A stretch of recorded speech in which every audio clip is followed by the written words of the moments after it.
ഏറ്റവും പ്രിയപ്പെട്ടവരെ, ഏഴാം സ്വർഗം എന്നറിയപ്പെടുന്ന വാൽപ്പാറയിലേക്ക് പെരിന്തൽമണ്ണയിൽ നിന്ന് എങ്ങനെ ബസ് മാർഗം പുറപ്പെടാം എന്നാണ് നമ്മൾ ഈ വീഡിയോയിലൂടെ പരിചയപ്പെടുത്തുന്നത്. പെരിന്തൽമണ്ണ KSRTC സ്റ്റാൻഡിൽ നിന്ന് ആദ്യം നമ്മൾ പാലക്കാട്ടേക്കാണ് വണ്ടി കയറേണ്ടത്.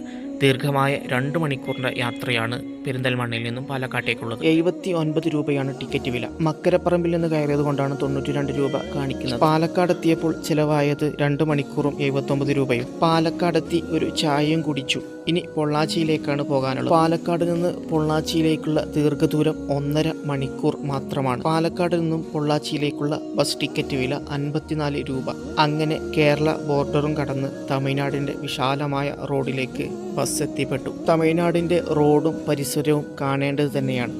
അങ്ങനെ പൊള്ളാച്ചി ടൗണിലെത്തി വലിയ പാലവും കടന്ന് ബസ് സ്റ്റാൻഡിലേക്ക്. പൊള്ളാച്ചി പുതിയ ബസ് സ്റ്റാൻഡിലാണ് നമ്മൾ ഇറങ്ങേണ്ടത്. ഇനി നേരെ പോകാനുള്ളത് വാൽപ്പാറയിലേക്കാണ്.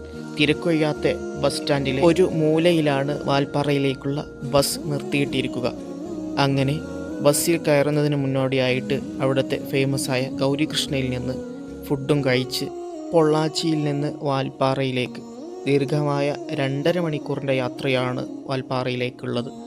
64 രൂപയാണ് ടിക്കറ്റ് വില. വാൽപ്പാറയിലേക്കുള്ള യാത്രക്കിടയിൽ ആലിയാർ ഡാമിനടുത്ത് ഒരു ടീ ടൈം, ശേഷം വീണ്ടും വണ്ടിയെടുത്ത് ചെക്ക് പോസ്റ്റും കടന്ന് വാൽപ്പാറയിലേക്ക് 40 എയർപിൻ വളവും ആലിയാർ ഡാമിന്റെ ആകാശക്കാഴ്ചയും തേയിലത്തോട്ടവും കണ്ട് വാൽപ്പാറയിൽ ചെലവായത് 6 മണിക്കൂറും 197 രൂപയും. വാൽപ്പാറയിലെ പുതിയ വിശേഷങ്ങളുമായി വീണ്ടും കാണാം.